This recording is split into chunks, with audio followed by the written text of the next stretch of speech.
கன்னியாகுமரி மாவட்டத்தை சேர்ந்த ஜெயசூர்யா ஹரியானா ஸ்டீல்ஸ்க்காக விளையாடிட்டு இருக்காரு. அவர் நம்ம கோல் குவிஸ் ஸ்போர்ட்ஸில் பேச போகிறோம். வணக்கம் ஜெயசூர்யா. வணக்கம் சார். ரொம்ப மகிழ்ச்சி உங்களோட பேசுறது. வந்து உங்களுடைய டெடிகேஷனை பற்றி சாய் கோச் மதிவானன் சொல்லியிருக்காரு. இந்த சீசன் வந்து எவ்வளோ எதிர்பார்ப்போடு இருக்கீங்க? அது சென்னையில் வந்து தமிழ் தலைவர் மேட்ச் விளையாட போகிறீங்க.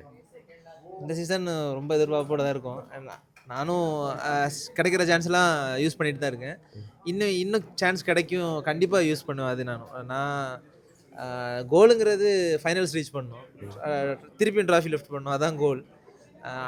அதுக்காக என்னால் முடிஞ்சது எவ்வளோ டீமுக்கு பண்ண முடியுமோ அதை நான் பண்ணிட்டேன். கபடி எவ்வளோ முக்கியம் உங்கள் லைஃப்பில்? கபடி ரொம்ப முக்கியம் லைஃபே கபடின்னு ஆயிடுச்சு. கபடி ரொம்ப முக்கியம். வீட்டில் எவ்வளோ என்கரேஜ்மெண்ட் கொடுக்குறீங்க? வீட்டில் சரியான என்கரேஜ்மெண்ட். வீட்டில் ஃபேமிலி சப்போர்ட். அப்பா கபடி பிளேயராக ரொம்ப சப்போர்ட் இருக்குது. கன்னியாகுமரிக்கு கபடிக்கு என்ன கனெக்ஷன்? அவ்வளோ பேர் கலக்கிறீங்க. ஜீவா, சந்திரன், ரஞ்சித், நிறைய பேர் வந்திருக்கீங்க. கன்னியாகுமரி ரொம்ப நிறைய பேர் கபடி ஆடினாங்க. அந்த காலத்தில் பிஃபோர் எங்கள் அப்பா தாத்தா இவங்க எல்லாருமே கபடி பிளேயராக தான் இருந்தாங்க.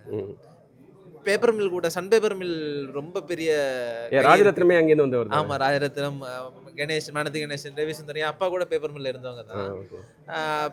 பேப்பர் மில் ரொம்ப முன்னைய காலத்தில் ரொம்ப பேப்பர் மில் ரொம்ப என்ன சொல்றது ஃபேமஸாக இருந்தது. ஃபேமஸ். ரொம்ப பிளேயர்ஸ் உருவாக்குறதுல. அப்பா பேர் என்ன அவருக்கு என்ன ரைடர்? அவர் லெஃப்ட் கவர் ப்ளஸ் ரைடர் தான், ஆல்ரவுண்டர். அப்பா பேர் நாகராஜன். ஓகே. உங்களோட ஹீரோ யாரு கபடியில்? அவர் தான் ஹீரோ. அவருக்கு கபடி பிளேயர் வேற யாரு? நான் என்ன சொல்றேன். ஃபைனலாக ஒரே கேள்வி, உங்களுக்கு இன்னும் மோர் ஆப்பர்ச்சுனிட்டிஸ் கிடைக்கணும்னு நினைக்கிறேன். ஏன்னா வந்து 7 ரைடில் 6 பாயிண்ட் எடுத்திருக்கீங்க. இனிமேல் கிடைக்கும்னு நினைக்கிறீங்களா சீசன் 12? கண்டிப்பாக கிடைக்கும்னு நினைக்கிறேன். நம்பிக்கை தானே. நான் நம்பிக்கை வச்சுட்டு தான் இருக்கேன் கோச் மேலே. கண்டிப்பாக சான்ஸ் கிடைக்கும். ஏன்னா இன்னொரு மனிதர், ஜூனியர் மனிதர்னு சொல்லுவாங்க. உடம்புலாம் பார்த்துட்டு உங்களோட டெடிகேஷனும் அவுட்ஸ்டாண்டிங். கிடைக்கும்னு நினைக்கிறேன். நாங்களும் நம்புகிறோம் Jayasurya. Thank you sir. All the best. Thank you.